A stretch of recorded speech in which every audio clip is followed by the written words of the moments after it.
प्रश्न पूछा गया, महाराज भगवान वेदव्यास ने यह संहिता की रचना करी तो किस युग में, किस स्थान में, किस हेतु से करी, उनको प्रेरणा किसने दिया? महाराज ये जानना चाहते हैं कि ये हुआ कैसे। सबसे पहले रचयिता के बारे में प्रश्न पूछा है, वो उसका उत्तर देते हुए कहते हैं,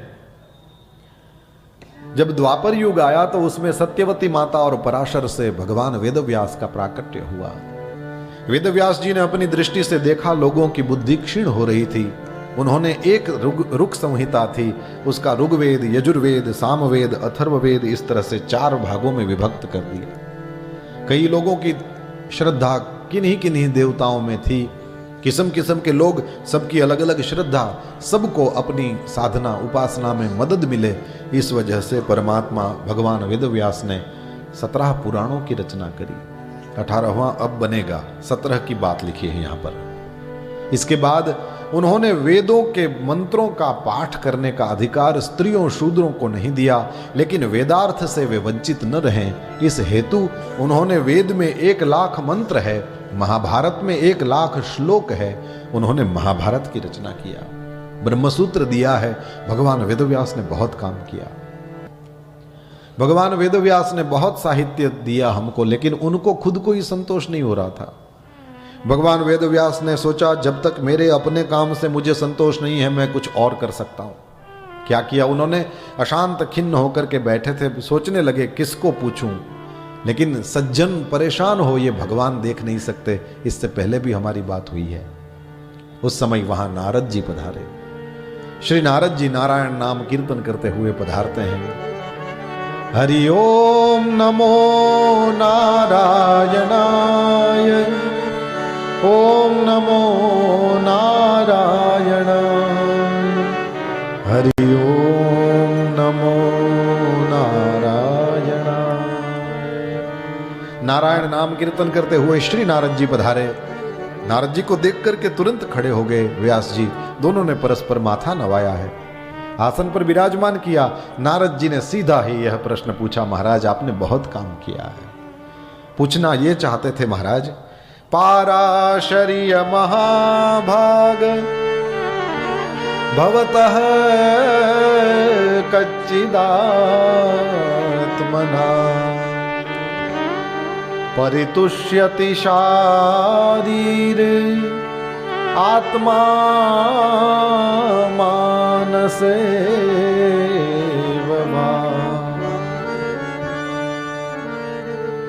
जिज्ञासितं सुसंपन्नम् अपि ते महदद्भुतम्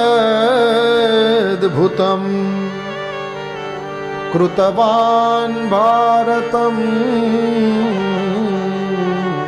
यस्त्वम् कृतवान् भारतं यस्त्वम् सर्वार्थ परिबृंहितम् सर्वार्थ परिबृंहितम्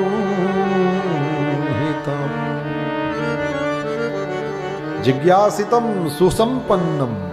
आपने ब्रह्म की जिज्ञासा भी करी है, गुरुदेव के उपदेश के कारण उस ब्रह्म तत्व से आप संपूर्ण सुसंपन्न भी हो। महाराज आपने महाभारत की रचना करी, उसमें तो सब कुछ डाल दिया।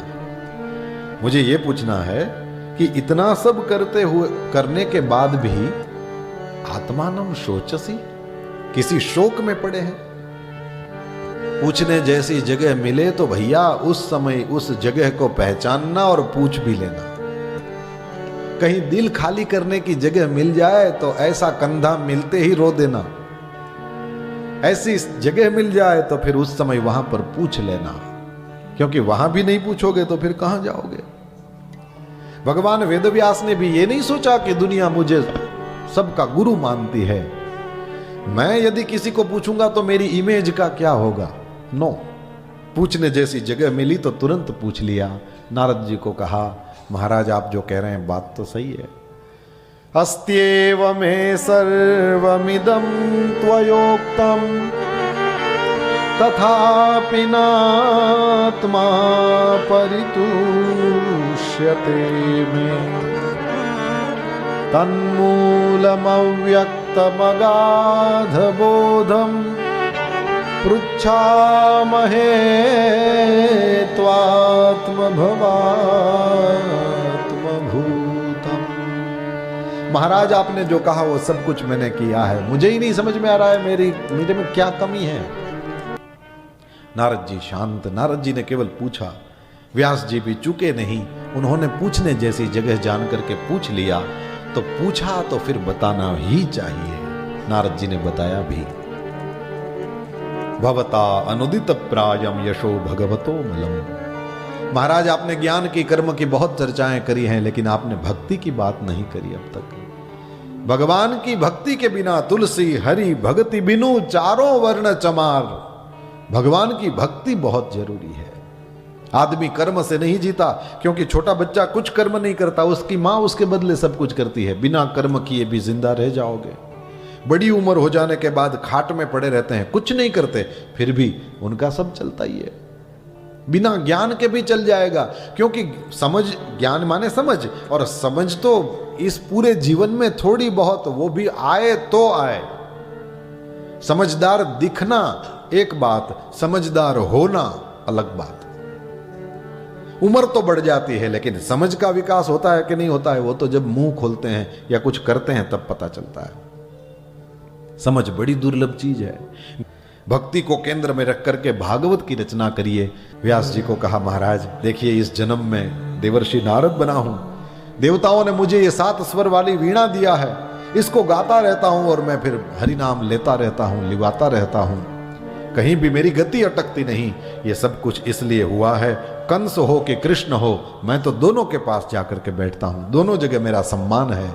इसका कारण है मैंने पूर्व जन्म में करी हुई भगवान की भक्ति।